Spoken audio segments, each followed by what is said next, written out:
cylindrical, if you take this cylindrical, let's say it's one cylindrical tube, right? But then I do what? Cut it. A transverse cut of it. Now you see what?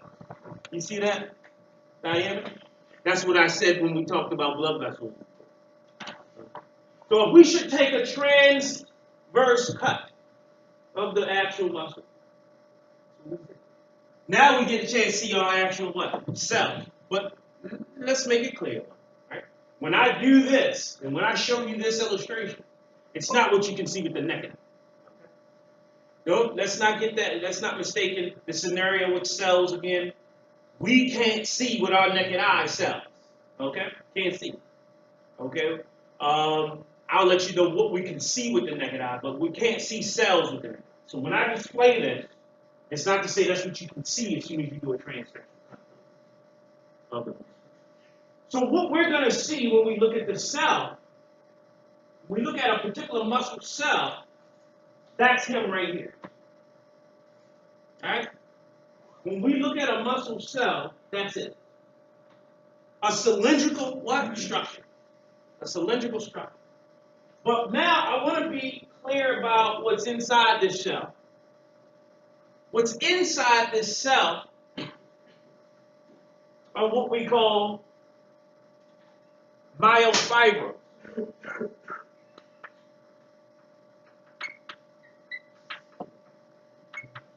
So we're going to go through some vocabulary terms here and then distinguish them. That's all. Okay? When we see a myofibril inside there, we're talking about other cylindrical structures within that cylindrical structure, which is a cell. Okay? Many cylindrical structures are within a muscle cell, and those are called myofibrils. Okay? Those are called myofibrils. Because it's the myofibrils which you can consider these contractile units. Contractile unit, all that term, contractile. Oh, what do we call it? Contractility for a muscle cell, only that's all it means is the ability to create tension.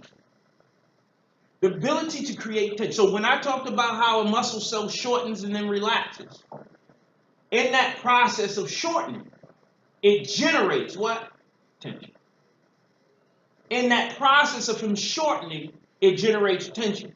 Let me just do this real quick. Let me show you. Because you'll understand completely what I'm talking about here. Sometimes when you do the reading, you get kind of confused with this with contractility. Right? Watch this. If I did this with the muscle, and it actually shortens, you see that muscle shorten? It is doing what? It's pulling on that bone, which means that bone receives what? Tension. Is that okay? Now watch this. Watch this, because this is very important for certain exercises. All right? Now what I'm going to do is I'm going to hold this in my hand. You see it? When I do so, I am using this muscle. Am I? Yes, I am. I'm using it, but is it actually shortening? No, it's not shortening. But what is that bone feeling? The bone is feeling tension. Is that all right? Okay, so you may have contractility without what? The actual shortening of a muscle. All right. You see, contractility doesn't always involve what? Shortening of the muscle. But it's generating what? Tension. Is that okay? There we go. Now, this is why, look, in both cases, wasn't that necessary? In both cases, I could actually do what? In my case of shortening, generating tension, I'm moving an object. Is that right? However, I'm not moving an object when I'm generating it and it's not shortening. But I need that contractility to do what with this object? Make sure it doesn't do what? Fall on the floor. Okay, there we go. Muscle very important for this feature. We need muscle not just to move objects, but to also keep our back up straight. Posture. Is that okay? We need that so that I'm not shortening really anything as I'm standing. Right? But I'm generating what? Contractility. I'm generating tension. So contractility is still occurring as I'm standing. Very important. All right? Very important. So this is where contractility is. This is a function of muscle. A function of muscle, definitely what? Contractility. Very good. All right, now. Myofibrils are the reason why this is the case. Again, let's go back to that histology where if we're looking at one cell, we have a number of cylindrical structures within one muscle cell. So if you can see here, I don't know if you guys can see in the back, but there are these circles within this one circle. You see? And these circles are the myofibrils. You see here many myofibrils within one cell, right? So let's say we have one cell, right? Here's a cylindrical structure. Here's a cylindrical structure. Here's one. You see that? And here's one. So when you wrap them all up, now that's one what? Muscle cell. Okay? That's one muscle cell. So you have many myofibrils in one what cell? You have many contractile units within one cell. So now we get to the contractility feature and looking at how myofibrils do that job. Okay? If I should draw my actual cell,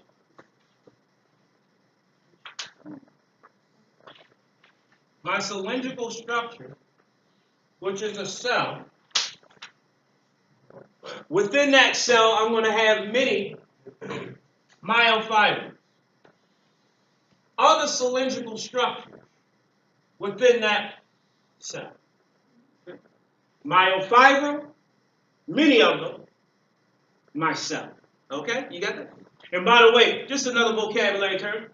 We already know the word plasma membrane, right? The plasma membrane for a particular muscle cell is called what? It's written right there. Sarcolemma. The prefix sarco indicating muscle now.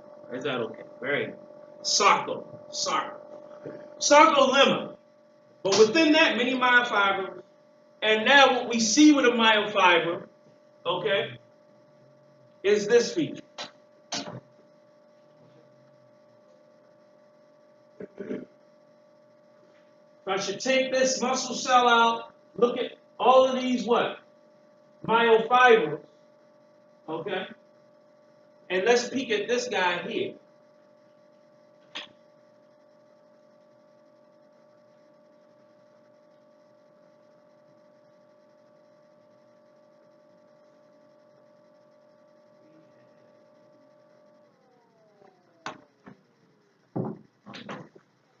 If I take a muscle cell out, this whole muscle cell, now I have many what? Myofibrils, right? This is a myofibril. You see that? And so what you're going to have within a myofibril, all right? And this is what I like to show you with that. So if I have a long cylindrical tube of a myofibril, I'm going to have sections of it. So if I have a myofibril, you see, here's this long cylindrical structure, which is a myofibril. It has sections. You see that? So here's a section. See? Here's a section. Here's a section. So what we call those actual parts of the myofibril are sarcomeres. Okay? So other vocabulary term is sarcomere. And now when we get down to these are the smallest contractile units of a particular. So yeah, the myofibril is a contractile unit. The smallest contractile units are the sarcomere. It's where we can go right there. Have a look at this histological feature here so that we can get right down to the sarcomere to see how our particular myofibril does this process of shortening the muscle. Or in general, just doing what? Generating tension. The process of contractility. All right? Generating tension on the muscle cell. Now this, I'm going to add this. This is what I'm going to do before we get into that, is just show that there are these structural proteins connected with a myofibril to what? To the membrane of a muscle cell. You see this? So what's interesting with this is Yes. What's interesting here is that there's this protein called dystrophin. The protein is called dystrophin. And what is dystrophin? I'll tell you what dystrophin is. I'll go back to chapter 3. I'll help you understand. We have to understand that biological principle. Understand what is a membrane made out of? A membrane is made out of what? Who's my hero here? What is it made out of? Phospholipids. And you said what? So no, they're not wrong, right? Because look, dystrophin is a protein. Transmembrane protein, right? A protein associated with the membrane and other transmembrane proteins. And then the actual membrane itself, though, is what? A phospholipid. Phospholipid bilayer. And if it's lipid, is it like the stick of margarine butter? No. It's like what? Oil. Is that real stable? Now, cholesterol in there makes it a bit stable. But what really actually it is, what the structure or the actual consistency of it is not so strong. So what dilemma do we have here? If this shortens, that's what this myofiber is going to do. With those successive what? Sarcomeres. With these sarcomeres are going to shorten first, but then they're going to all shorten together. And what is that going to create? A shortened what? Myofiber. If this myofiber shortens, it's actually attached to the membrane, right? So when it shortens, what's going to happen to the membrane? It's going to feel the tension. And that's what causes the muscle cell to what? Shorten. Isn't that beautiful? So if that's the case, our plasma membrane, our sarcolemma is receiving what? Tension. Isn't that right? Okay. So if your plasma membrane is receiving tension, we got an issue because it's made of oil. And is it sturdy? No. So what makes it more sturdy is so that it can actually do what? Receive the tension and not fall apart is dystrophin. Let me repeat. What makes the plasma membrane sturdy enough so that when it receives tension, it doesn't fall apart is dystrophin. Dystrophin has to be there so that whenever you have your myofibrils operating, the membrane stays intact. Okay? So that the membrane stays intact. And I'm going to come back to that, okay? Because we're going to make sense out of that. I want to see if you remember that. My mini mental status exam for you. I want you to remember dystrophin, when you actually have that tension generated, contractility occur, is dystrophin there protecting the membrane. Making sure that, yes, it receives that tension, but it doesn't fall apart. Is that okay? All right. Now, when we look at our different sarcomeres, what I'm going to do is, right, we got our different sarcomeres in succession. If I just take one sarcomere, yes, and amplify it, okay, we see this. One sarcomere. That's one sarcomere. You see that, right? That's one sarcomere. By definition, a sarcomere is what to what? A Z-disc to another Z-disc. Understood? That's a sarcomere.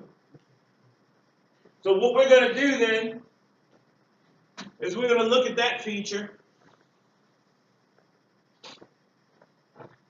of going, here's Z-disc to Z-disc, okay? And then we have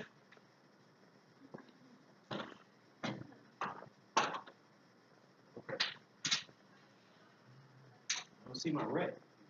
Well, we'll use him. And here we have this protein here. Okay? And this is the situation. Z-disc is a protein, a number of proteins together. And this Z-disc is a number of proteins together.